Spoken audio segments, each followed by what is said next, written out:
everyone, I am Siren Alan Bulaga at kami ang...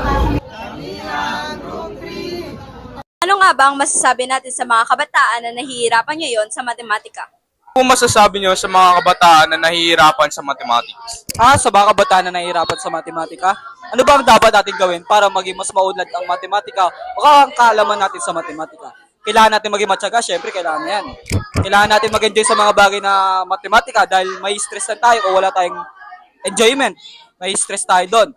So, ang pangatlo naman doon is, dapat maging overall, matulungan rin natin yung mga kapwa natin dahil kung di natin matutulungan sila, di tayo matututo. Sabi nga nila is pag nagtuturo ka, doon ka makakatuto sa isang bagay o ang mga bagay na dapat mo gawin. Kung marunong ka magturo sa mga bagay, kaya mo matuto. Kaya mo yung mga teacher is natututo, nagtuturo sila sa mga estudyante katulad natin. Ayun lang ang masasabi ko sa mga kabataan na nahihirapan sa matematika. Maging matyaga at maging masaya para mapaunlad ang ating kaalaman sa matematika. Ano mo magagamit yung mathematics sa pang-araw-araw na buhay?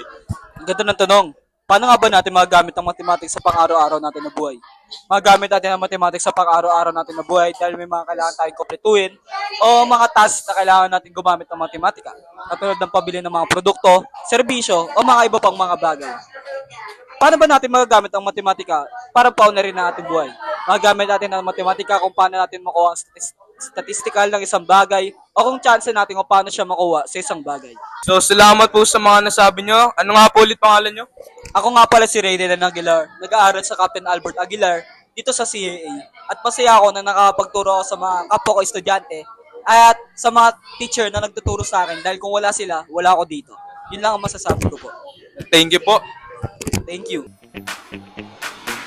Meron akong kaibigan pagharap ko sa mundo. Pagsagot sa tanong, ilan, ano, alin, paano? Matang katulong Sa ating pagsulong, paglikhad, pag-unawa ng hiwaga.